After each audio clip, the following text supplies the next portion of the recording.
Buenas tardes, mi nombre es Jesús Santana y en esta videoexposición voy a discutir y explicar el funcionamiento del motor de inducción, una máquina eléctrica de corriente alterna. Por supuesto, el principio de funcionamiento de esta máquina es la ley de Faraday. Como todos los motores y generadores, tiene dos partes fundamentales y primarias, el estator y el rotor. Hablando del estator, tiene tres devanados que se encuentran desfasados físicamente entre sí 120 grados. 120 grados eléctricos espaciales, y en el tiempo se encuentran también desfasados 120 grados entre sí. Es un sistema trifásico en el que están perfectamente balanceados y entrelazados estos tres devanados en un motor de inducción, ¿no?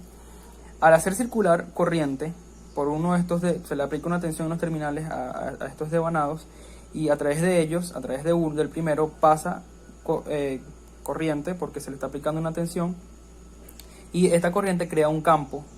Este campo induce un campo en el otro devanado del estator, y este otro devanado induce otra corriente, otra tensión en el otro devanado del estator, y de esta forma en el estator se produce un campo electromagnético giratorio, producto de alimentar con tensión estos tres devanados, trifásicos desfasados entre sí 120 grados y perfectamente balanceados. Al aplicarle tensión de la misma magnitud, pues esto produce el efecto que se conoce como campo electromagnético rotatorio o giratorio. Entonces tenemos en el estator un campo electromagnético giratorio, y en el rotor tenemos, lo más común es un rotor de jaula de ardilla, en el que el rotor está compuesto por unas barras de metal incrustados en un material de ferromagnético, ¿no? Estas barras de metal están conectadas a ambos lados del cilindro del rotor por unos anillos. Entonces este rotor, compuesto por los anillos, las barras de metal incrustados y el núcleo ferromagnético, al sentir la variación del campo electromagnético giratorio del estator, pues por ley de Faraday en estas barras se induce una tensión, ¿no? Y esta tensión produce flujos de corriente. Estos flujos de corriente crean campo electromagnético, y este campo electromagnético se alinea con el campo electromagnético rotatorio, y pues se produce un torque electromagnético que es lo que produce el movimiento del rotor. Producto este movimiento de la variación de un campo electromagnético percibida por un conductor, pues los conductores en el estator perciben la variación de campo electromagnético rotatorio, y esto induce una tensión, y esto hace que se produzca un torque electromagnético dentro del motor de inducción, ¿no? Entonces, su funcionamiento en vacío, ¿no? Obviamente en vacío no tiene carga, y al no tener carga, la velocidad podría decirse que es máxima, pero nunca, jamás la velocidad del rotor puede alcanzar la velocidad del campo giratorio, porque entonces el rotor no estaría percibiendo un campo magnético variable, sino que estaría percibiendo un campo magnético estático, y no se induciría tensión dentro del rotor y no se produciría torque electromagnético, por lo cual la velocidad en vacío del rotor es muy cercana a la velocidad del campo electromagnético giratorio, pero no es igual. Queda medida por una variable denominada S de deslizamiento, ¿no?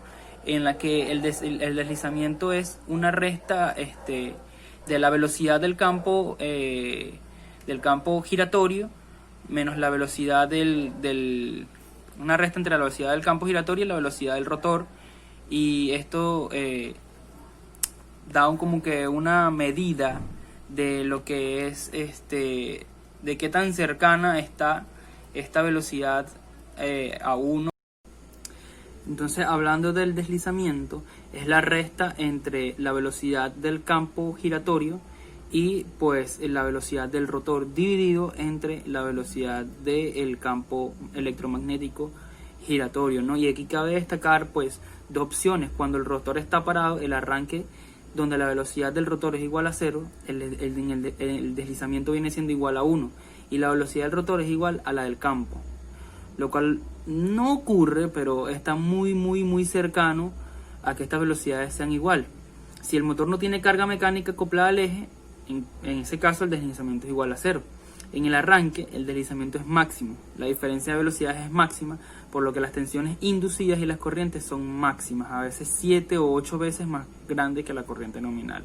Mientras que cuando el rotor está en vacío, sin carga mecánica acoplada en el rotor, el deslizamiento tiende a 0, las tensiones inducidas así como las corrientes tienden a 0 también. Entonces aquí es donde entramos con lo que es el circuito equivalente de el motor de inducción, ¿no? Y aquí tiene un parecido el circuito equivalente del motor de inducción con el circuito equivalente de el transformador, ¿no? De hecho se dice que el motor de inducción es un transformador giratorio, por decirlo así, un transformador móvil, por lo que es lo parecido que son estas dos máquinas a nivel circuital, ¿no? Que obviamente ambas funcionan con el principio de la ley de Faraday, ¿no? Entonces el motor de inducción este circuito se parece demasiado, estos dos circuitos entre sí, ¿no? En el circuito referido al estator, que podría decirse que es como en el referido al primario en el transformador, R1 tiene una resistencia R1 y una reactancia X de 1. La resistencia y esas son las resistencias responsables, y esta reactancia de la dispersión del estator por fase. R2 y la X de 2 son la resistencia y la reactancia de dispersión del rotor referida al estator por fase. XM es la reactancia de magnetización y RC es el parámetro circuital donde se ven reflejadas las pérdidas magnéticas. Y por supuesto queda por último la resistencia R de carga, que es la manera matemática y circuital en la que se representa el comportamiento de la carga, ¿no? Que es una carga mecánica, pero se busca expresarla de una manera eléctrica, ¿no? La resistencia R de carga es el parámetro circuital que representa la carga mecánica acoplada al eje del rotor. R de carga es igual a R2, que multiplica a 1 menos S dividido entre S, donde S es el deslizamiento, ¿no? Para S igual 1, R de carga es igual a 0, lo cual en el circuito equivalente daría lugar a un cortocircuito, con lo cual las corrientes serían máximas. Y para S igual 0, R de carga es igual a infinito, o sea que en el circuito equivaldría a un circuito abierto, con lo cual las corrientes tenderían a 0. Todo esto coincide con lo antes analizado con el motor, ¿no? Y coincide este comportamiento matemático, esta forma de expresar matemáticamente la resistencia de recarga con el comportamiento del motor en vacío y pues en carga, pues. Y bueno, esta ha sido mi exposición, espero que haya sido de su agrado, profesor. Muchas gracias y hasta luego.